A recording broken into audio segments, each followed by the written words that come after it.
oui, enfin, c'était pas traité de la même façon, peut-être.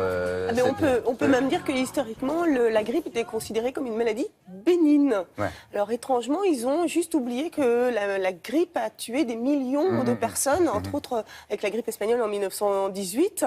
Et en France, il y avait quand même 400 000 personnes tuées à cause de la grippe. Ensuite, il y a eu d'autres grippes fin des années 60 et fin 70. Mais personne ne s'y intéressait. Ça n'intéressait absolument personne, ni les pouvoirs publics, ni les médias, ni les personnes. Il n'y avait pas des campagnes comme on le vit aujourd'hui. C'était pas du tout perçu comme quelque chose de dangereux, bizarrement, vous voyez. Bien sûr, il Pourtant, donnait quelques conseils. Il y a 2 ans, là, en France, dites donc. Oui, c'est Il ça. faut dire qu'à l'époque, il y en avait d'autres. On sortait de la guerre de 14, donc C'est ça. après, c'était pas grave. Ouais, mais bon, la grippe a oui, été oui, a plus tué importante, énormément de gens. plus encore que les personnes tuées pendant la guerre. Mais voilà, les gens ne prenaient ça vraiment comme quelque chose de sans gravité. On donnait quelques conseils à la télévision, mais c'était sans plus. Et ça se faisait même avec humour. Vous allez voir, Pierre Dac, qui a été un humoriste français talentueux, lui, il se fait passer pour un professeur et un médecin-chef et il explique comment se soigner, en tout cas comment se protéger de la grippe. Regardez.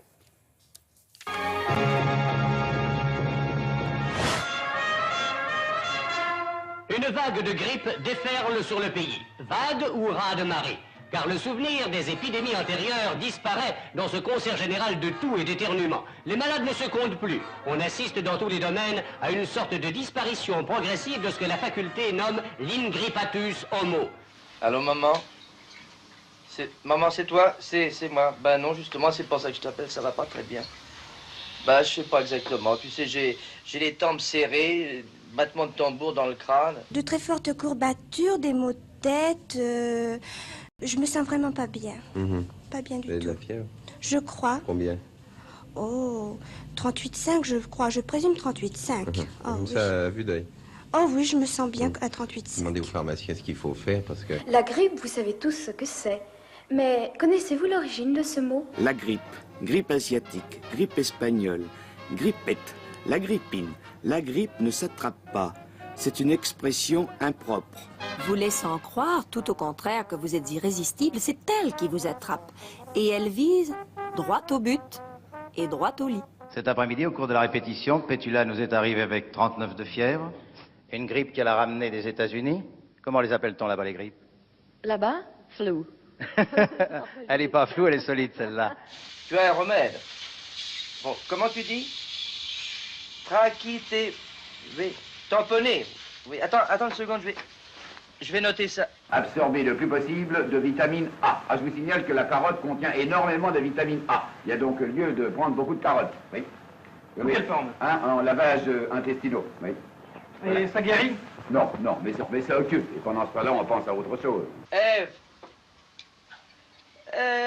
On va lui donner un petit peu d'aspirine. Comme à tout le monde. Comme à tout le monde, c'est encore ce qui marche le mieux dans ce cas-là. Un petit peu de vitamine C pour tenir le coup. À propos, docteur, que pensez-vous des grogues? Oh, beaucoup de bien, il faut prendre beaucoup de grog. 8 à 10 grogs par 24 heures, dans la proportion de 10 gouttes d'eau pour 1 litre de rhum. Elle va rester tranquille pendant 24 heures, absolument à ne rien faire. L'hiver est là. Mais Pétula a décidé quand même de tenter la première chanson. Vous voulez que je vous gargarise? Il n'y a pas un petit mouchoir? Un petit quoi? Un petit mouchoir?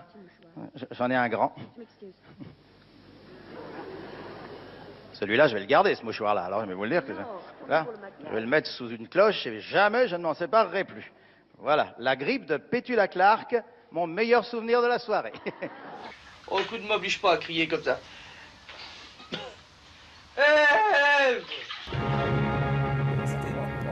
Il y en a d'autres comme ça, des Il pères. l'appelle Ève, donc c'était dans le feuilleton Les Saintes Chéries. Bien sûr. Micheline Oui, Prel. tout à fait. Bravo. Waouh. Tu m'impressionnes, Fred. Et le Guillet qui garde le mouchoir, elle vient de se boucher.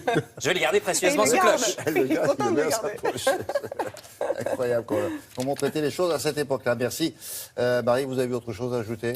Oh, Non. peut-être si, Ah peut-être un petite chose, bien qu'on en parle beaucoup dans les médias, c'est la vaccination. Vous avez encore le droit de le faire jusqu'au 31 janvier. Sachez quand même qu'il y a 10 millions de Oui, ça veut Français dire on qui ont... atteint le pic. C'est un peu tard, Bon, ouais. après, ça redescend. Ah, il est encore temps C'est jusqu'au peut-être un peu 31. tard.